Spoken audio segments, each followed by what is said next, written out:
Over the past 75 years, more than 10,000 chemicals have entered our food supply, but the EU allows just 300 additives. At Thrive Market, we prioritize quality, banning over 1,000 ingredients found in conventional grocery stores. Our Healthy Swap scanner helps you find better versions of your pantry essentials without the junk, dyes, or fillers, and everything is delivered right to your doorstep. So shop at a grocery store that actually cares about your health at thrivemarket.com/get-started for 30% off your first order and a free $60 gift.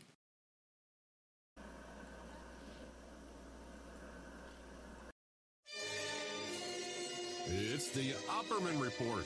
Join digital forensic investigator and PI Ed Opperman for an in-depth discussion of conspiracy theories, strategy of New World Order resistance, high-profile court cases in the news, and interviews with expert guests and authors on these topics and more.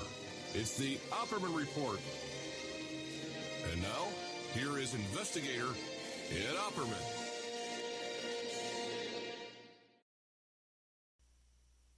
Okay, welcome to the Opperman Report. I'm your host, private investigator Ed Opperman, and this show is brought to you through the support of our sponsors, guys like CartKing.com, cart-king.com, 877-986-7771.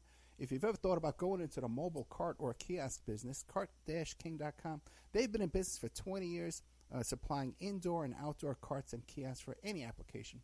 Large, heated, outdoor secured carts with kiosks, with cooking facilities, to indoor coffee carts, souvenir carts, flower carts, those carts that sell those cell phone cases and stuff like that. Cart-king.com. You go to the website, you check out what the design applies to your business. They'll custom design it for you, custom build it for you, ship it worldwide. Another one of our great sponsors is Pure Soap Flake Company. PureSoapFlakes.com. You can get it at greenhome.com, Amazon.com, or 218-568-2525. You can even get it at Whole Foods. You can bathe your body and wash your clothes in pure soap products that are free of fragrance, GMOs, palm oil, sodium lauryl sulfate, and synthetic additives. Now you think, well, Ed, what's wrong with palm oil? Palm oil, the orangutans eat palm oil, and if you have the palm oil in your soap, the orangutans can't eat it. They were starving the orangutans. So you got to check your vegan products and your organic products. Sometimes they're harmful to the environment. Their products are kind to living creatures and sensitive skin. It's called Pure Soap Flake Company, puresoapflakes.com. Almightygold.com. You can go to almightygold.com. You can become an affiliate, right? You can start making some money selling gold. You can do this right now. You can help me out. You can help out the show. You can help out the work we're doing here. You go to almightygold.com. You sign up for free as an affiliate. You get that affiliate link. You can place that link on your website, on your blog, on your Twitter, on your Facebook, and anybody clicks on that link and purchases some gold, little tiny amounts of gold, $6, $10, $8, and these secured carat bars. Then what do you call it? You get a commission every time somebody does that. They also have a cryptocurrency that's backed in gold. You can't beat that. Almightygold.com. Emailrevealer.com. If you think your spouse is cheating on you, they probably are.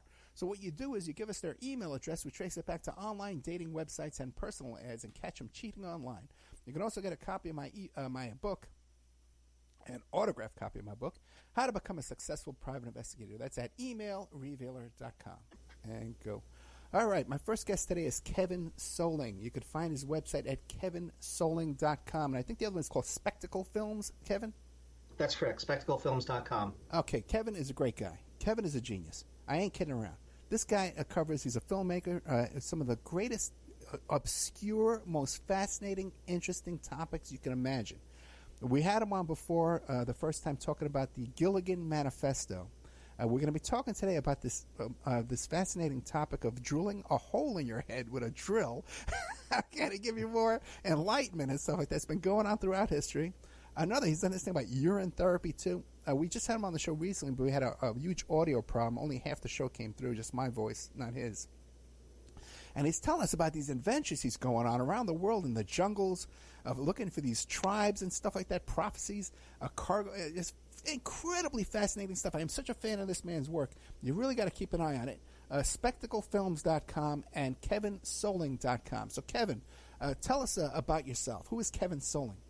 who is Cevin Soling? I am a enfant terrible, which is, the problem child. I think that's sort of the best. I like to say I was a bon vivant, but that's not really true. I'm more of a problem child. I like to study things that I guess people overlook, that are generally overlooked for a reason, because they sort of create issues and problems. And I'm also sort of been after I couldn't wait to get out of school when I was forced to be there. Now I seem to be a perpetual student. I'm working on my 4th graduate degree as we speak. And I kind of like the environment, because I push buttons, and right now the college environment is such that they need someone there to push buttons and rankle, just upset people, and that's kind of my mission there. And one of your passions is the Student Resistance Handbook, right? That's right. Yeah, that's a book that gives advice for kids who are in compulsory school, mostly junior high and high school kids, how to fight back against the system and undermine their schools, and basically make everyone in the system as miserable as they are, with the ultimate goal of abolishing compulsory schooling. Oh, really? And what would you replace it with? Well, that's sort of. I mean, there are alternatives, but if we go into this discussion, I can sort of explain. But I see compulsory schooling as a fundamentally destructive institution.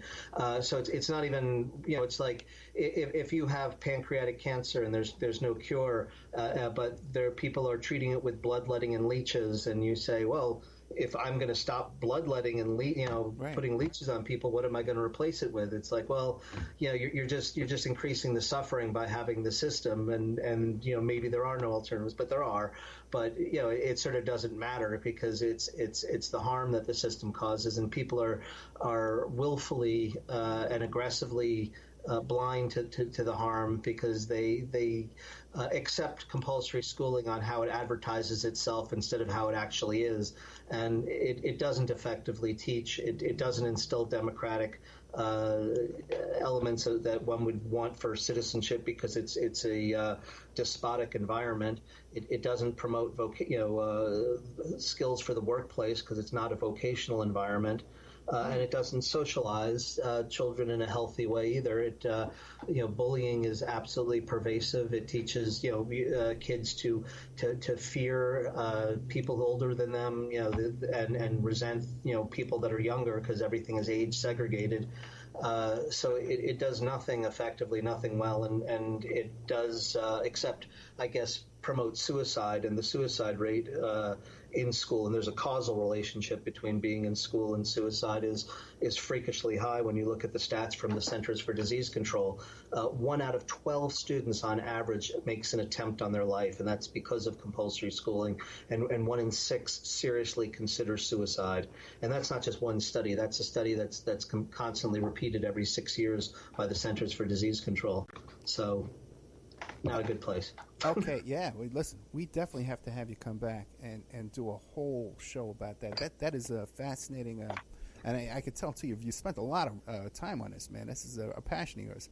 Yeah, that is youth rights is a passion of mine, and school compulsory schooling as the prime violator of rights and instigator of and catalyst for pathologies is challenging that is a passion. Okay, listen. The more I hear from you, man, the more I'm impressed. We have to have you back on that because the last few times we just glossed over it, and it's really interesting to hear this. It's fascinating. I'd love to hear that topic. I had you back once before about the Gilligan Manifesto. Can you tell us about that? Sure. That was an interesting thing. So I just sort of reflexively analyze the subtext of consumer culture and things that I watch, sometimes for fun, but sometimes it's appreciating. And I had this realization while watching Gilligan's Island, which is one of my favorite shows, because it was back on reruns, how the show is rather remarkable, because it was made during the height of the Cold War. This was 1 year after the Cuban Missile Crisis. The pilot was filmed. It was actually shot the day that John F. Kennedy was assassinated, the pilot. So if you look at the very introduction of the show, when they're doing the intro song, you see the SS Minnow hitting the water, and there are these flags in Honolulu where it was shot, and the flags are at half mast because the president had just been killed. So if you have to look closely, but you can see it there. And the show, the shipwreck was basically an analog for the Holocaust, which was something that was very much on the minds of people at the time. They were building fallout shelters to try to survive nuclear war. And the show is a fantasy of a post-apocalyptic fantasy. How would we survive nuclear war? What would the society look like? And the remarkable thing is that the society that they construct is pure communist. And so you have 7 Americans, shown constructing this communist society during the height of the Cold War. The conflicts that take place in most of the episodes is that some democratic capitalism rears its ugly head and has to be excised by the end of the episode for honey instability to return. So, for instance, they toy with various things. They decide they don't have a leader. So even though they don't need one, and things are running fine on the island, they decide to elect a president, and naturally Gilligan ends up winning, sort of as the independent candidate. And Gilligan in that episode is depicted as someone who can't even tie his own shoes, and yet he's now president. And the social contract in democracy is that we have to adhere to the results of an election, even if our own survival is at jeopardy. So Gilligan, they acknowledge and accept as their leader. They could, bad decisions could jeopardize their survival. But what happens is that everyone wants a position on his cabinet because they figure if they're the Secretary of Defense, Secretary of Labor, they won't have to work. Getting a cabinet position means that they won't have to pull their weight anymore. So everyone demands a cabinet position. No one wants to work anymore, and it shows how the institutions create the very problems that they were designed to solve. They institute a justice system. They introduce and within minutes everyone is suing one another. Ivan Ilyich was this philosopher who basically said that the institutions create the problems, that hospitals make people sick, and obviously some people are going to be sick otherwise, but it magnifies it in the same way that the conflicts are magnified by having a justice system, and the alternative is depicted there is this ideal communist state. In fact, people should go back and look at our archives at Spreaker.com and look at. We did a whole hour show about that. Yeah. Excellent film, and it's an enjoyable film. It may seem like it's a little esoteric, a little hard to follow, but it's excellent film, man. And enjoyable and funny too. There's a lot of funny stuff in it too. And plus, it brings back all the old memories. You start watching those old clips over and over again. Hey, do you have any problems getting permission to play those clips?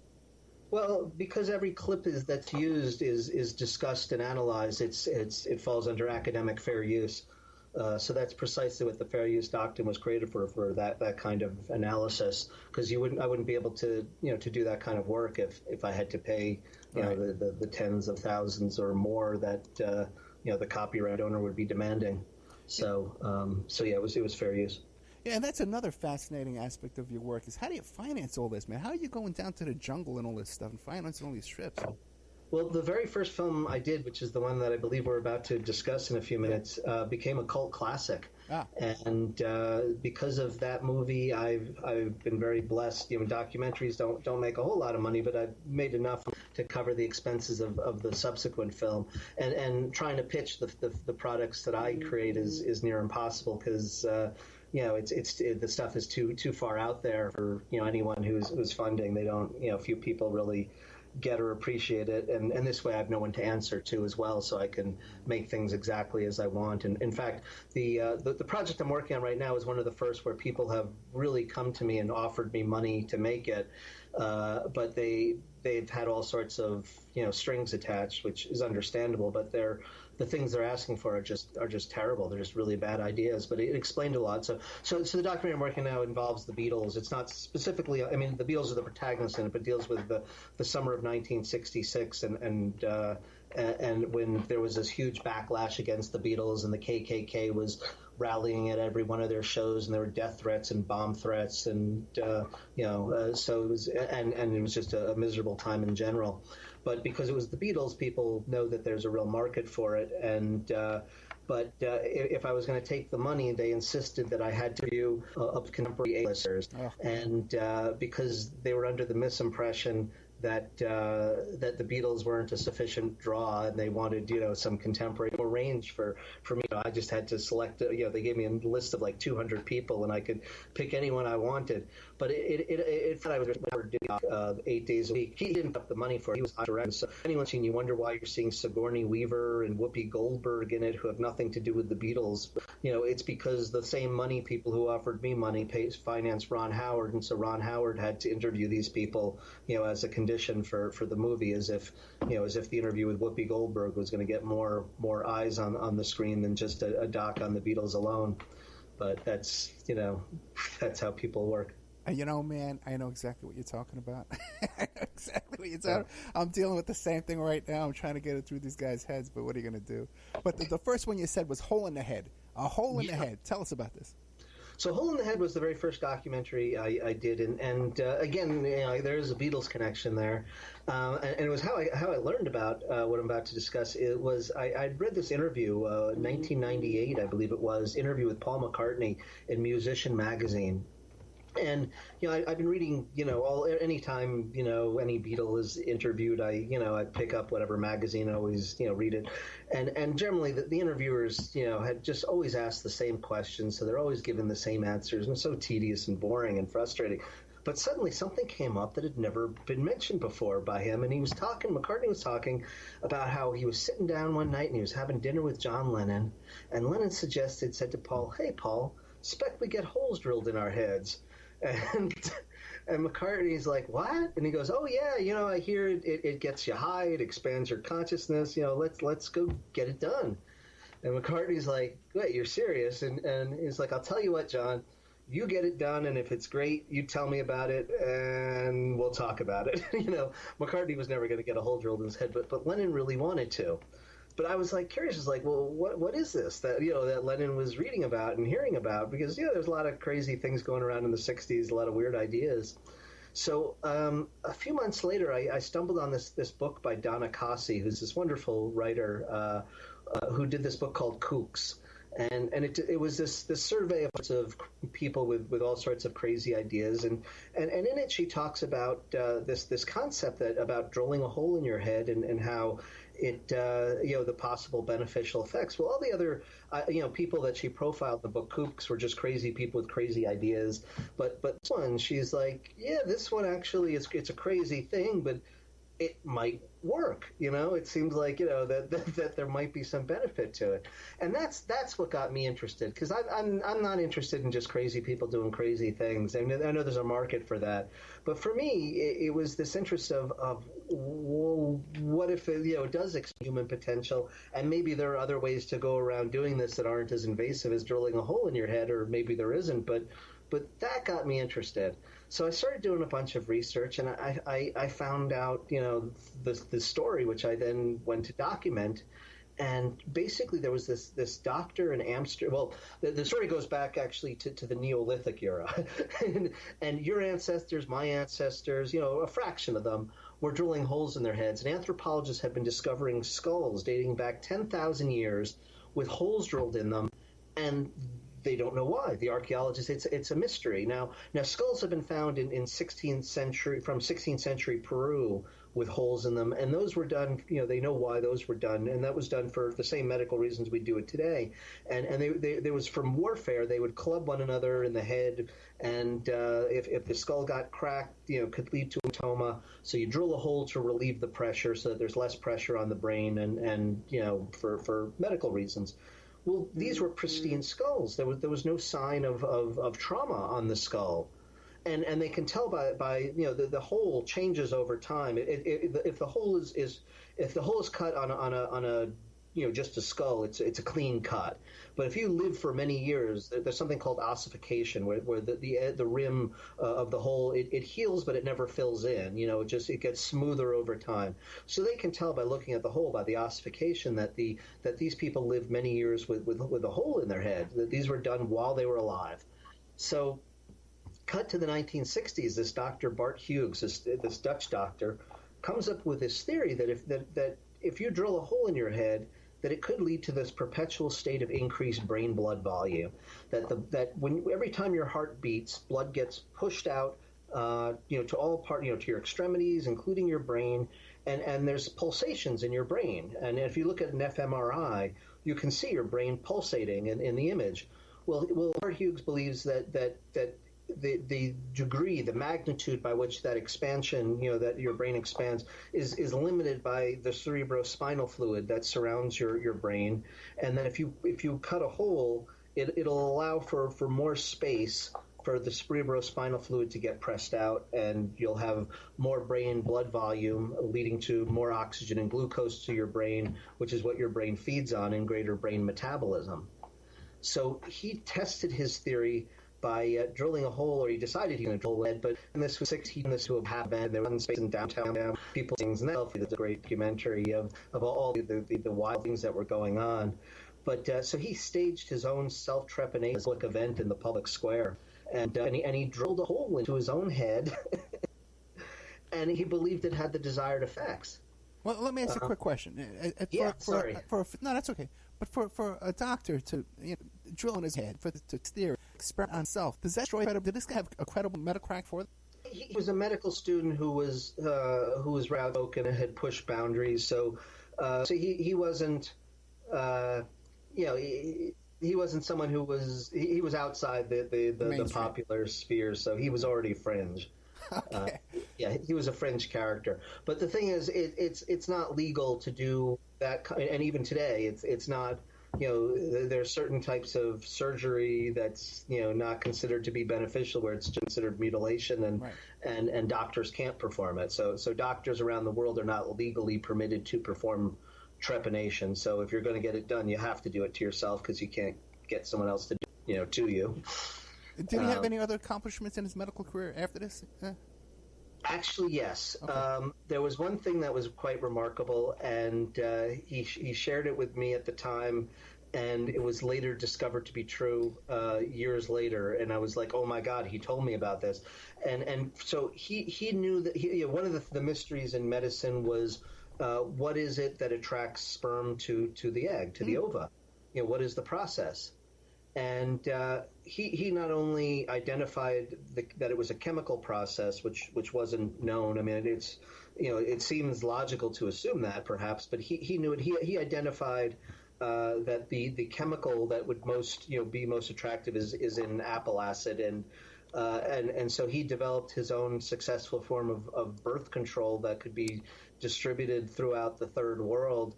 That would involve basically a woman placing a small sliver of apple within herself that would could stay there for a couple of weeks and wouldn't be noticed, because you become acclimated, and because of the greater concentration within the sliver of apple, it would basically be an effective form of birth control. And so it seems he was I haven't.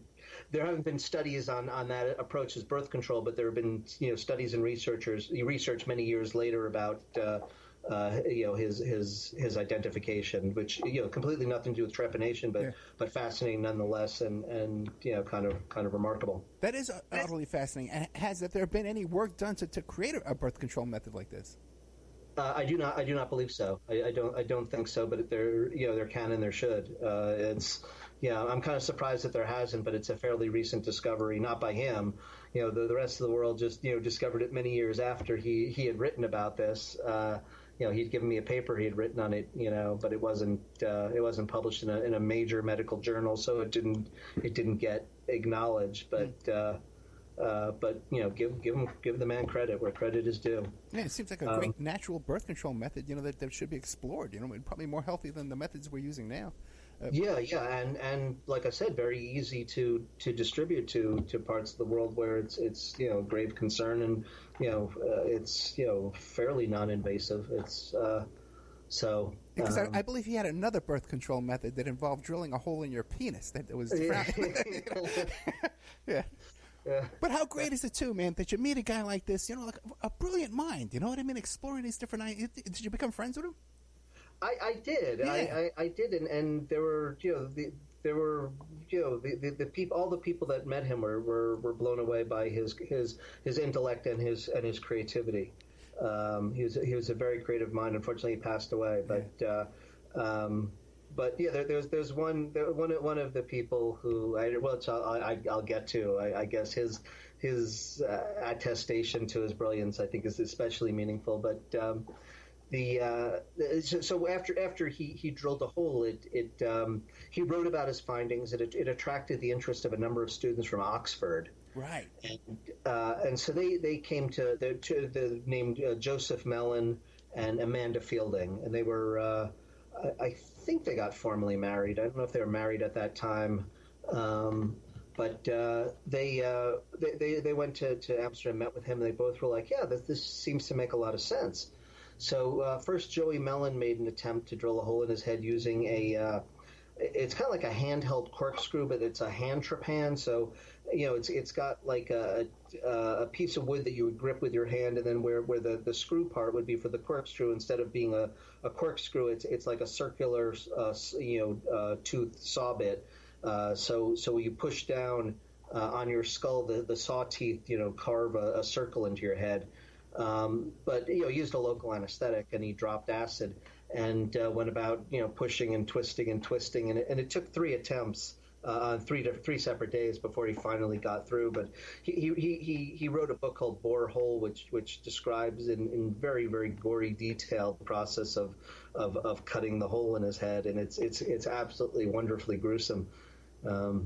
Because like the bone, the skull, kind of splinters, and he talks about prying and cracking the little splintered pieces with like a cocktail fork, to try to oh my God, to get through. Yeah, it's gruesome. And in your film, there's a couple of people doing this, and actually they wear goggles that they tape the goggles to their head so that the blood doesn't get in their eyes. So Amanda Fielding made a movie of her own self-trepanation called Heartbeat in the Brain, and it's an art film, and it's dentist drill, which is not the right tool to use to cut through bone. It's fine for teeth, but it took 6 hours for her to cut through. Oh. So because there's just insane amounts of blood, she puts the goggles on to keep the blood from getting in her eyes, but the blood's going all over the goggles, and she cuts her hair, because you got to do it in front of a mirror because you're doing it to yourself.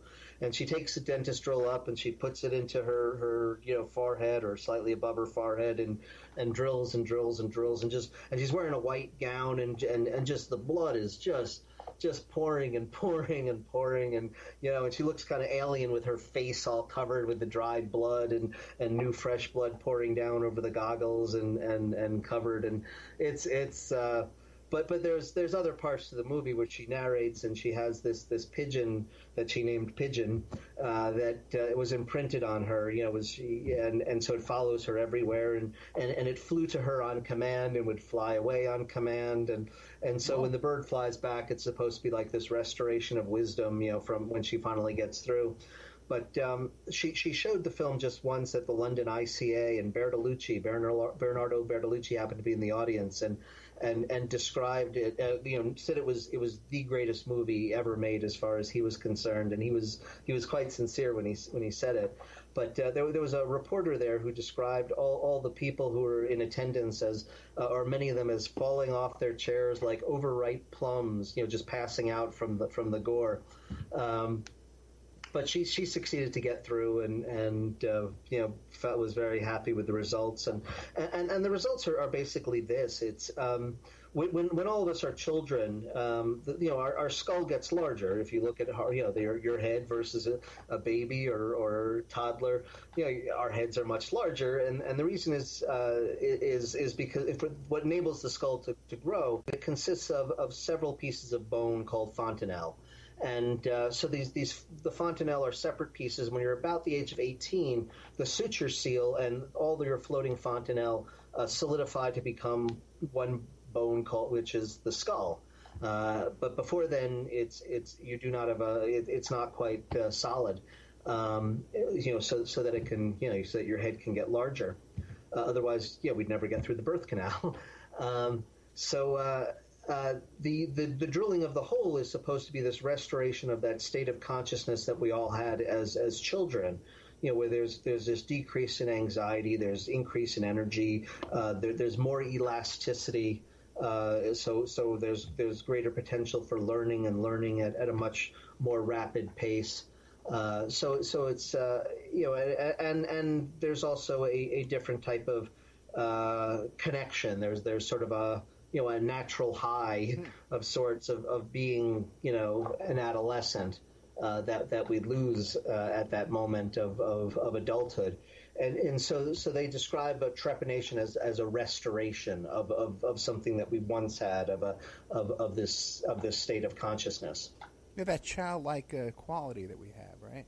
Yeah. Oh, boy. Okay, let's take a little commercial break. This is such great stuff, though, man. I can't thank you enough. Kevin Soling. The website is kevinsoling.com. And also, too, what is that again? Spectacle Films. Spectaclefilms.com. And check out his work, too, Student Resistance Handbook. Incredibly great stuff. We'll be right back with more of Kevin Soling right after these messages.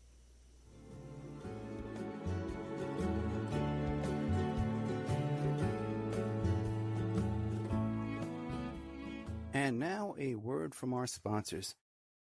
AlmightyGold.com. Get your gold in affordable quantities. 1 gram, 2.5 grams, 5 grams, no minimum purchase required. Why save in paper when you can save in gold? AlmightyGold.com understands it's difficult to afford gold in large quantities. No one can afford an ounce of gold. This is why Almighty Gold has introduced to you Carat Bars, a most reliable company where you can buy gold in minor quantities from as little as 1/10 of a gram. That's like $6. Each gold bar is inset into the Carat Bar frame, which is a standard credit card size, and it's covered by a safety laminate. It's imprinted with a unique DNA for counterfeit protection and provided with a blacklight authenticity signature on the front. Gold, AlmightyGold.com. They have a cryptocurrency backed in gold, and you can become an affiliate at AlmightyGold.com and make a commission from any gold that is purchased from your affiliate link.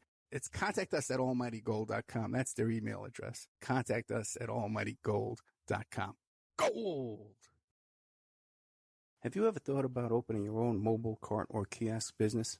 Maybe add new point-of-sale locations across the country quickly, or bring in revenue by adding coffee, food, or retail services to your office building, warehouse, or lobby? CartKing.com is the answer to your needs. CartKing.com is a North American designer and manufacturer of the finest mobile retail, coffee, food carts, and kiosks that money can buy. For 20 years, CartKing.com has been working with clients across America to provide indoor and outdoor carts and kiosks for any application. That's www.cart-king.com. Give them a call at 877-986-7771. Tell them Ed Opperman sent you. So you go to the website, CartKing.com, you check out their different designs and models. You pick out which design applies to your business. They'll custom design it for you, custom build it for you, and ship it worldwide. CartKing.com. PureSoapFlakes.com. 218-568-2525. Have you ever heard of Castile Soap? Pure Soap Flake Company handcrafts fine soap bars, laundry powder, and concentrated soap flakes using organic vegetable oils from their northern Minnesota facility. Bathe your body and wash your clothes with pure soap products that are free of fragrance, GMOs, palm oil, sodium lauryl sulfate, and synthetic additives. Keep it clean, folks. Pure Soap Flake Company products are kind to living creatures and sensitive skin, safe for drains and waterways, and work great in high-efficiency washers and top and front-loading machines. Order today at puresoapflakes.com, greenhome.com, amazon.com, or give them a call, 218-568-2525, 218-568-2525. Pure Soap Flake Company is a proud member of the Handcrafted Soap and Cosmetic Guild. It's the Opperman Report. And now, here is investigator Ed Opperman. Okay, welcome back to the Opperman Report. I'm your host, private investigator Ed Opperman. We're here today with Kevin Soling from spectaclefilms.com and kevinsoling.com. By the way, Kevin is spelled with a C, C-E-V-I-N. Soling, SOLING, kevinsoling.com. Excellent films, great topics, man. Some of the most interesting topics you could find. We're talking today about his film called A Hole in the Head, about drilling a hole in your head in order to get enlightenment and wisdom and all kinds of stuff, more energy and childlike wonder, I guess. Now, Kevin, this is where the expression comes from. I need that like a hole in the head. Yeah, well, it develops from that. I mean, so there's a little more to the story. So I mean, that's sort of how the modern day trepanation movement began. And after Amanda Fielding and Joey Mellon drilled holes in their heads, they kind of told two friends who told two friends, and so on. And there was a lot of people in England who ended up drilling holes in their heads, and then it sort of, there was an American, Peter Halverson, who was one of the first here to drill, maybe the first, to drill a hole in his head, at least for that purpose. And Amanda later got remarried to Lord James Needpath, and he's a professor at Oxford. I guess now emeritus, and he taught international relations to Bill Clinton when Bill Clinton was a student at Oxford, when he was a Rhodes Scholar.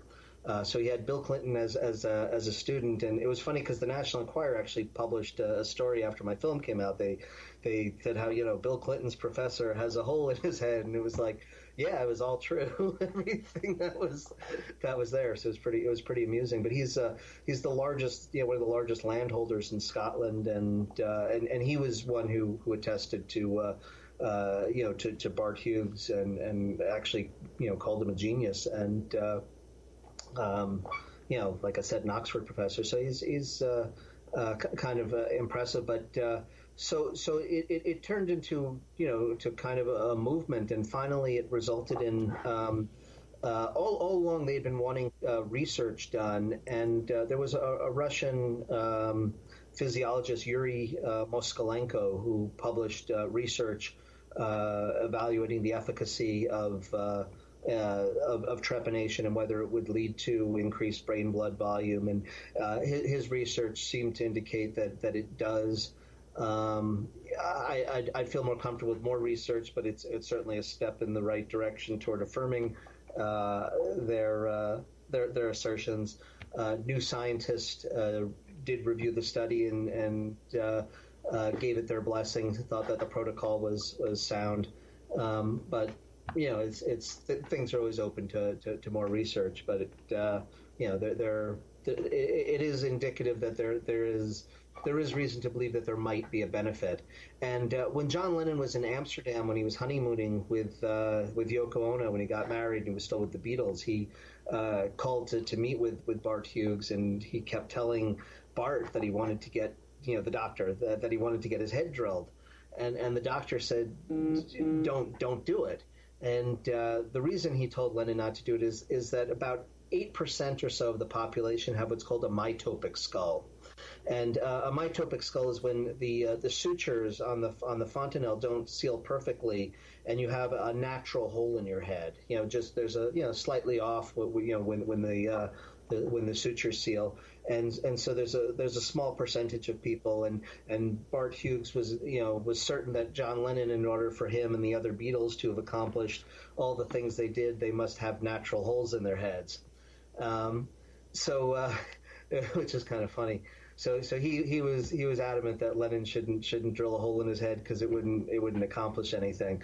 But trepanation was a procedure that did persist, back from 10,000 years, and the ancient Greece Hippocrates wrote about his procedure and process.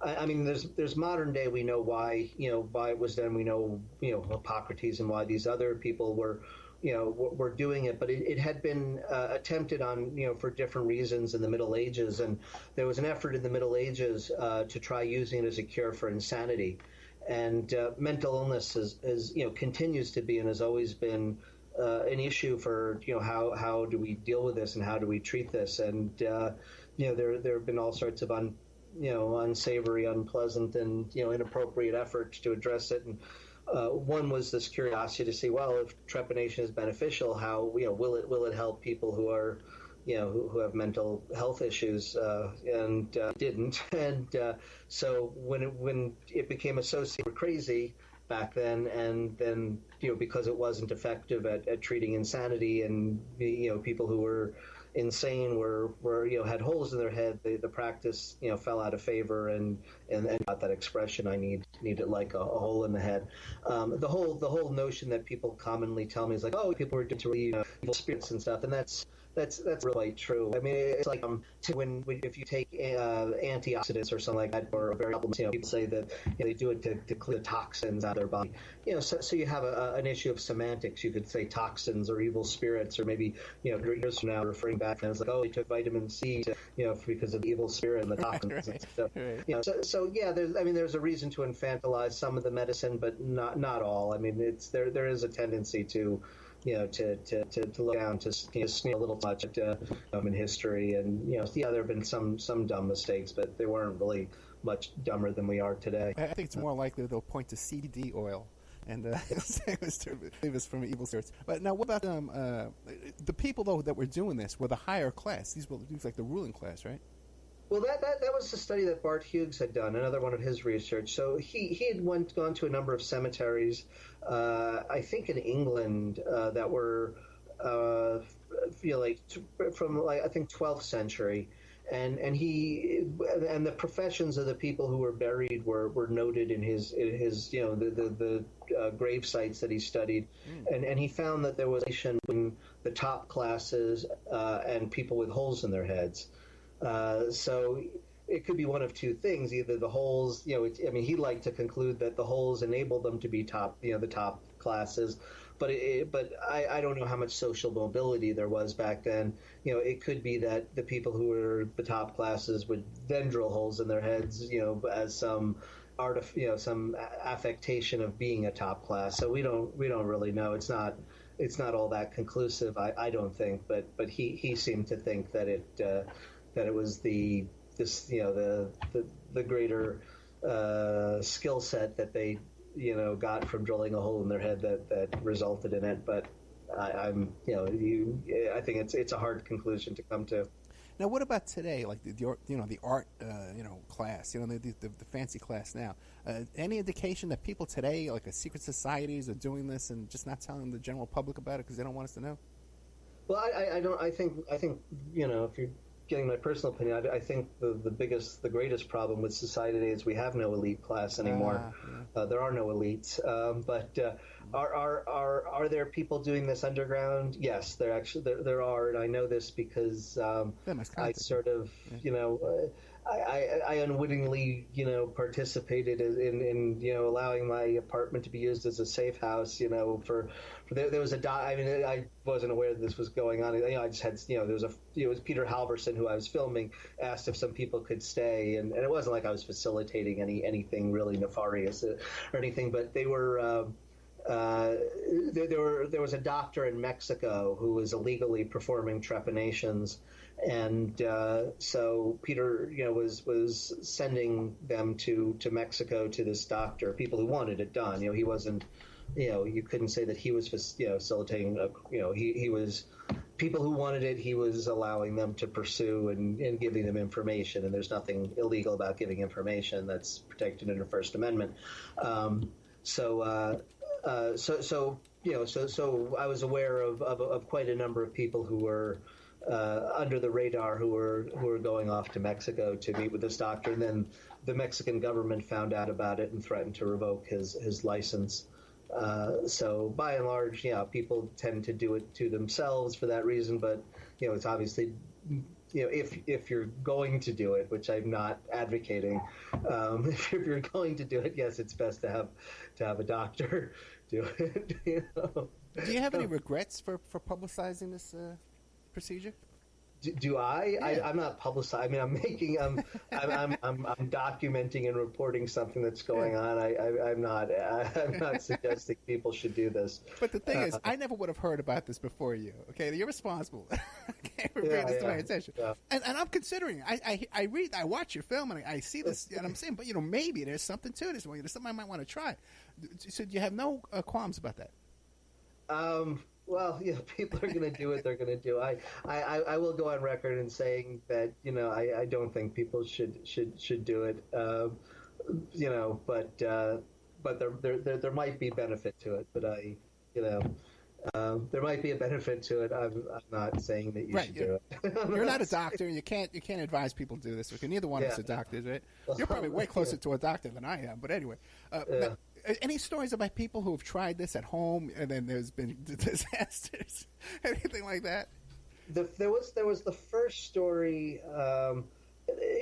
Up until I guess it was 8 years ago, and I think there's only been one casualty, but there was the first casualty was about like 8 or 9 years ago, where as long as you don't drill into your brain and you take precaution, because you gotta make sure you risk infection. You're opening your when you drill the skin will heal over, but you need to make sure everything is sterile and adhere to all sorts of proper procedures as far as that goes, so you don't get an infection, and you don't want to drill into the brain. If you drill into the brain, you will die. Right. And so that happened once. It was someone I think in Cardiff, someone in England, northern England. Who died as a result, but that's as far as modern instances, that's been pretty rare, fortunately. And you're showing your film some tribe. It can happen, and you don't want to risk it. And you're showing in your film some tribe that does this with animal fat. So the Kizi tribe. So there's the tribe in Africa, the Kizi, that practices it. So there are different approaches that you can use, or at least that have been used, from the earliest days. Which so there was the cutting method, which is basically an obsidian blade that you use, and you just keep cutting and cutting and cutting into a square, basically, into the skull. And that seems particularly, I mean, all the methods are kind of gruesome. The cutting seems pretty horrible. Another is scraping, which is, kind of like you can imagine, you're just scraping layer and layer and layer of the skull bone until you scrape through the skull and form a hole that way. Then there's basic chisel, hammer and chisel, and then there's various forms of drilling. The Kizi, they I think they use the cutting method, and it takes a while. It takes hours to get through, and it's the hole is can be quite large. That method, and they do it for various sort of medical reasons of sorts, persistent headaches. Right. I'm not sure how it helps that or not, but just fascinating. Now, is there anything we haven't covered on this? Because I would like to touch on the urine good health as well. Because you were on a roll with the hole in the head. You went to urine. You went to the other end, right? Heads and tails. Yeah. So I went to the other end. So hole in the head. So after hole in the head, I was curious about auto urine therapy, and auto urine therapy is something that also dates back to prehistoric times, and the problem with the film was that there wasn't a whole lot of controversy. With the hole in the head, there was real controversy. There was a lot of neurosurgeons who were really aggressively opposed to anyone drilling a hole in their head, and this is before any research was done, and I'm sure they'd still be skeptical of the research that has been done since. But auto urine therapy was a shocker, because all the doctors and everyone I talked to, were kind of accepting that this. That there are medical benefits, that it does seem to boost the immune system. Urine is sterile. It has trace amounts of ammonia in it, so it kills off any bacteria and anything that's in your urine. I guess the amounts are small enough that it doesn't present a health risk, because obviously you don't want to drink ammonia. And Gandhi practiced urine therapy. I mean, it's fairly common in India. Generally places where water sources are scarce, it's going to be practiced. For obvious reasons, it's safe, and you need to stay hydrated. I know the Catholic Church in Mexico was allowing their nuns that were in remote regions to promote urine therapy. That was in the film. The shocking things that were in the film was that there are certain medications, urokinase and Premerol are two medicines that are made from urine. Urokinase is made from human urine and Premerol from horse urine, and they're heart medicines. And the way they this was kind of fun. The way they collect urine for urokinase is from porta potties. So when you pee in a porta potty, that urine is getting collected in many situations, many circumstances, and is being used for various purposes, including making medication. Well, wait a second. How can that be sterile? Because people pour their beer down there, they spit in there and stuff like that. Like they cigarette butts. They filter. They filter. Oh, filter. Okay. But yeah, Okay. they but it's I guess the best source for collection and filtration. But yeah, people will throw things. It's porta potty. The porta potties at Woodstock. Okay, use those, and people are going out on an acid trip. Now, what about you said heart medication? What type of heart medications does this do? For what benefit? For what benefit? Oh, you're putting me on the spot. Okay, if you don't know yet. I never investigated beyond, or I'm sure I did, but off the top of my head, I just know that it was a heart medicine, but I'm not sure. I'll have to do that research. You got me. No, that's okay. I caught you. Okay, I got you. Now, what about since this has been throughout history, people do this all the time. How come in our culture here in the United States, it's so distasteful? It's so important to it's disgusting to think of drinking urine. How come? Well, I mean, it's sort of logical that human waste would be,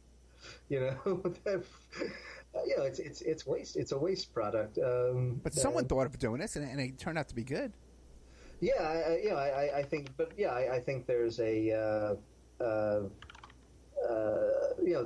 a logical reason that we certainly don't consume our feces, and, which is reasonable. But it's I guess some of it is obviously cultural. And what about in your research for this there film? are different cultures where they'll eat all sorts of things. Right. I've been to China, and there are things that they have no problem eating there that I am repulsed by. So it's so some of it's cultural. And in your research into urine therapy, did any of it spill over into like this fetish of golden showers and that kind of thing?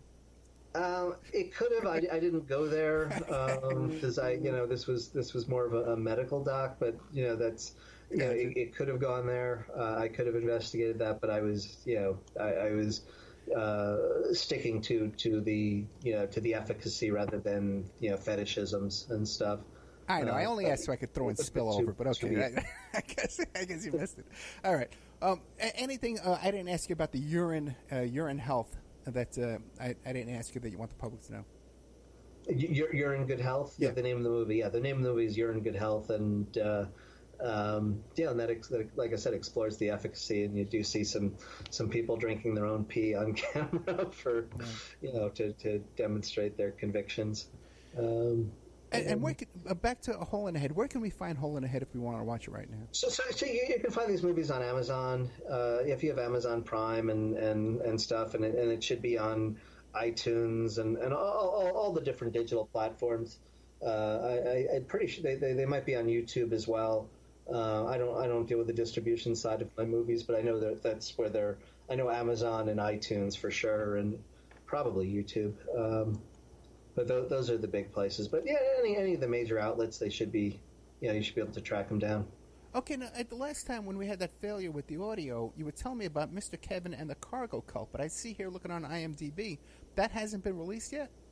No, that's like my latest movie. So I'm in negotiations with distributors on that one. So that one's, that one should be out, later this year.